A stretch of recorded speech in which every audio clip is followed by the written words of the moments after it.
So Londoners will see the crocodile tears coming from the Conservatives. Well, don't you dare say they're crocodile tears, because we care.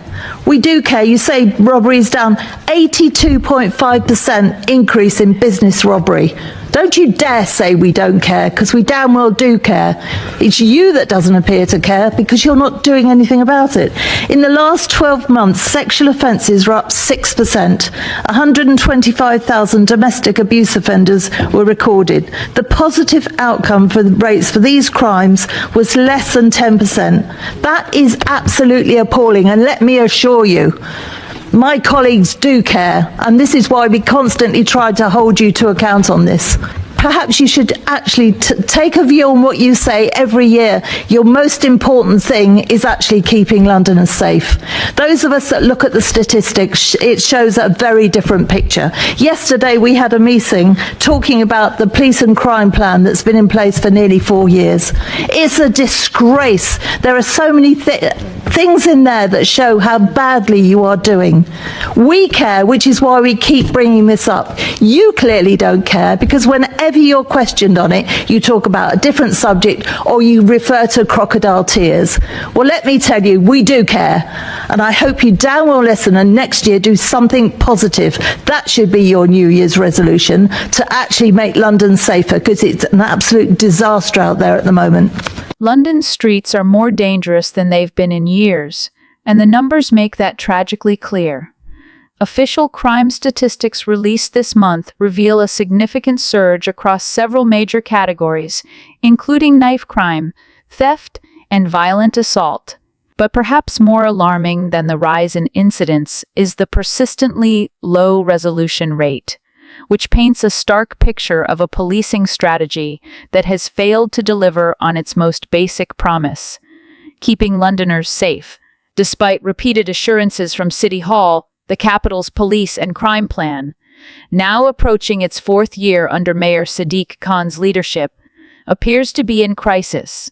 Critics say the plan is not just faltering but collapsing under the weight of unrealistic targets, weak enforcement, and political posturing that prioritizes headlines over hard results. One of the most vocal critics is Susan Hall, the Conservative London Assembly member and former mayoral candidate, who has consistently called out the mayor's perceived failures on law and order.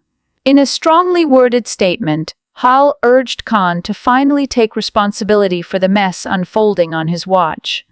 Londoners don't feel safe, and with good reason, Hall said. The crime stats aren't just numbers on a page. They represent real people whose lives have been upended by violence, theft, and trauma. This mayor's refusal to accept responsibility is not just frustrating, it's dangerous. Sadiq Khan's current police and crime plan, launched with considerable fanfare, aimed to reduce crime by focusing on prevention, trust, and community engagement. It promised to put victims first and ensure a more inclusive and accountable metropolitan police. But nearly 4 years later, the results are underwhelming at best and damning at worst. Under the plan, certain categories of crime, like robbery and youth violence, were supposed to see marked reductions through targeted operations. Instead, recent reports show double-digit percentage increases in both areas. Meanwhile, several neighborhood policing units report being under-resourced, understaffed, and increasingly reactive rather than proactive. Susan Hall has seized on these failures as evidence that a total rethink of City Hall's priorities is needed. Londoners are told to be patient, to wait for long-term strategies to bear fruit. But how many more people have to be robbed, assaulted, or stabbed before real leadership shows up? She said during a recent assembly session. Susan Hall's message to Khan is clear. London doesn't need more glossy press releases or filtered social media posts. It needs a mayor who will own the crisis and deliver results.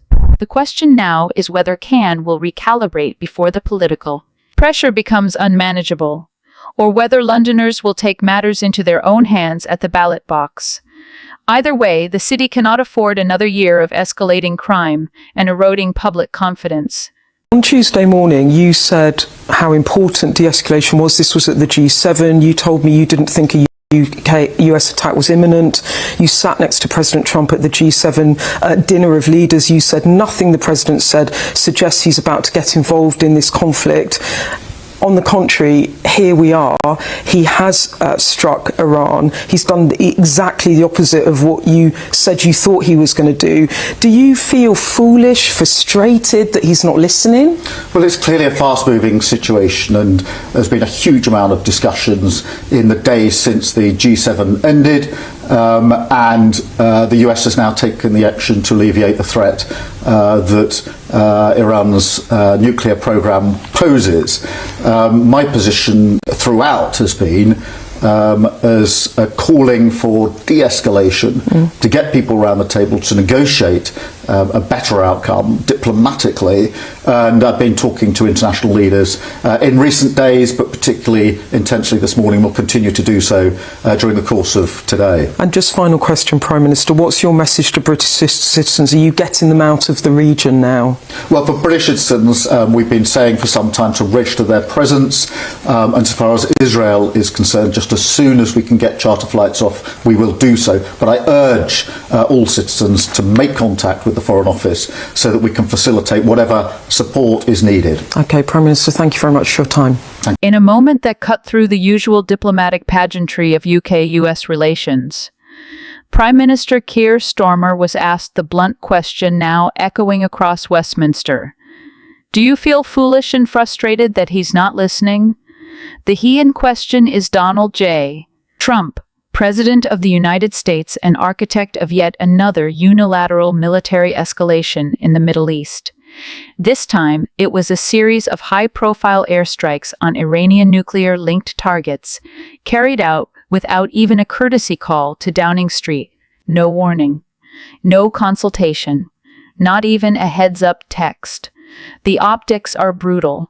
Britain, once touted as America's special partner, now seemingly sidelined and silenced. And Keir Starmer, despite months of carefully cultivated diplomacy with the US, has been left standing on the outside of a major international incident, an uncomfortable position for any British Prime Minister. Since assuming office, Starmer has worked to re-establish Britain's credibility abroad after years of tumult under previous governments. His visits to Washington, Brussels, and Kyiv were designed to broadcast a message that Britain is back at the grown-ups table. But that narrative was dealt a blow with the Iran strikes. Not only was the UK left out of the decision-making process, but the Pentagon's official statements barely mentioned its traditional allies. Instead, the message was clear.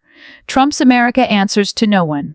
The broader question now facing Starmer is not just how to respond to this particular strike, but how to manage Britain's position in a world where Trump, ever erratic, ever egocentric, is once again commanding global headlines and military assets. Can the UK afford to be seen as a sideline junior partner? Can Starmer maintain strategic alignment with the US while drawing a clear line against its excesses?